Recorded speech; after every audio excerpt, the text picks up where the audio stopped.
Well, the deans of over 50 business schools and 14 CEOs recently published an open letter. In it, they pleaded with the U.S. administration to reflect on its visa and immigration policy for international students. But will Mr. Trump listen, and what could be the consequences if he chooses to ignore this trusted advice?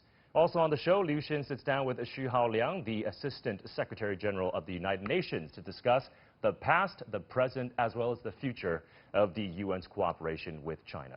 Welcome to The Point, an opinion show coming to you live from Beijing. I'm Michael Wong, sitting in for Liu Xin.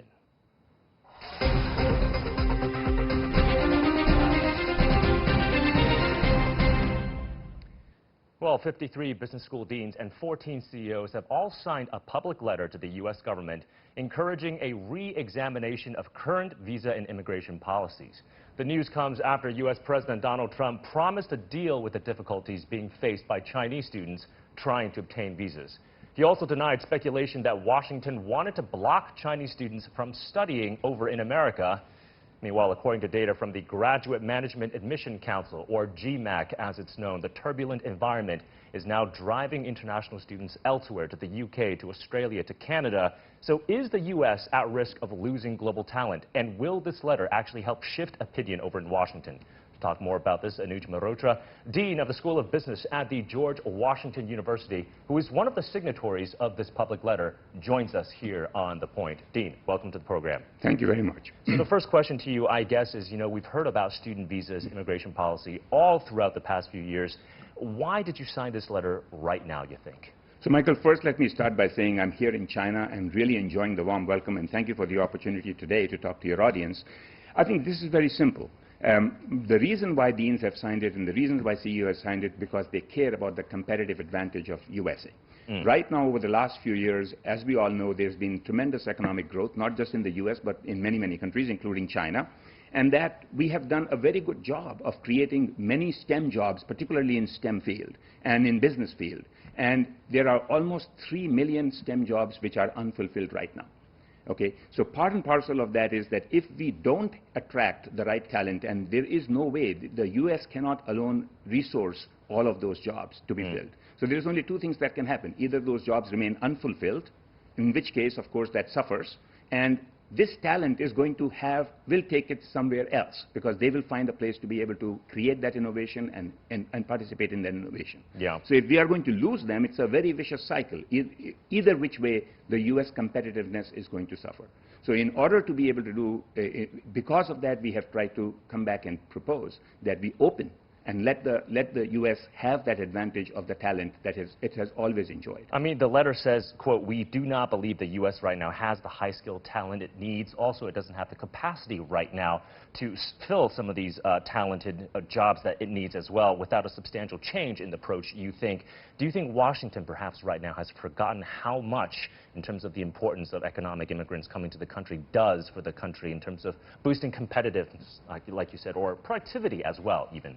I think this is true. I think there is a lot, there are so many unfulfilled jobs, as we have said. There is a whole sense of things. In fact, at George Washington University, because of how the markets have changed and because of where the education needs to go with the market, we have tried to reimagine the education completely. And of course, we want to be able to attract the very best talent, not just at the school level, but also to be in a position to place them in the economic engine, where the immigrants have been almost 40% of the Fortune 500 companies in USA have been built by immigrants. So it is something that they contribute a lot after staying back. So that talent pool we are obviously interested in attracting, not just to our reimagined portfolio of programs, but also in a place to be able to contribute to the economy. So how hard do you think is it right now for U.S. graduate students, foreign students coming to the U.S. after they finish with a graduate program or, for example, at the business school? How hard is it for them to stay in the U.S. to actually get a job and stay for the long term?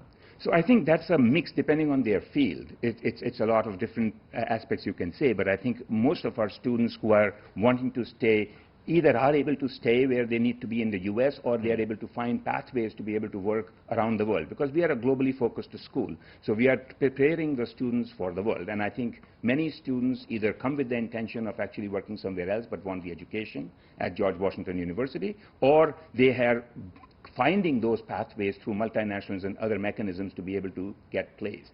So I don't think that is the issue right now, but still, there are STEM jobs within the U.S. which remain unfulfilled.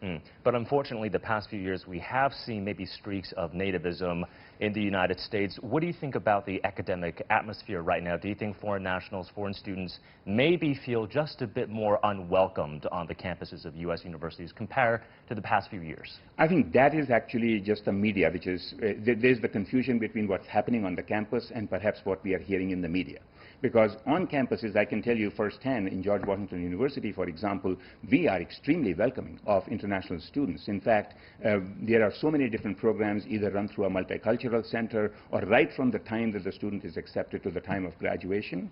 We have so many different programs which we are making sure that the students not only feel welcome, but they feel included, they feel a sense of belonging. And we are not alone. I think many universities are doing exactly the same because that is the diversity that we have enjoyed. That is the diversity that schools strive for and care for. So I don't think that's happening in the academic side, either on the student or faculty side, but the media sometimes, and if you listen only to the media, of course, that you will hear that. But we do have one concerning statistic from GMAG, and that's international students applying to U.S. schools, U.S. business schools, that is, falling by some 13.7% between 2018 to 2019. Why do you think that is? I think there is some element, for example, the majority of students coming from India and China at this point have so many options to be able to go anywhere else in the world, and the other parts of the world, if they are sounding to be more welcoming, and there are other parts of the world which are also which have caught up in higher education, and therefore there are attractive markets everywhere for the talent.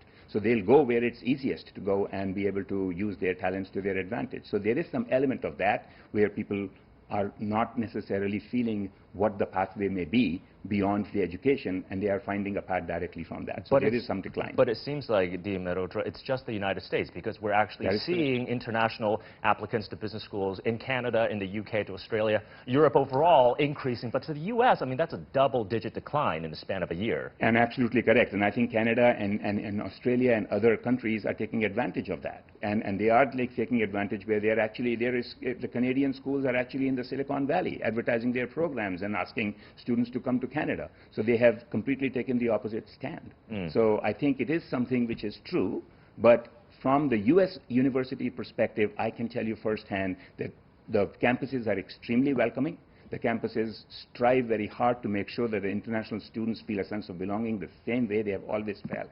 And the diversity is very much enjoyed by the university campuses. But what if geopolitical tensions increase, Dean? I mean, how much do you think geopolitical tensions right now contribute to the factor of international students going abroad and not staying home to study?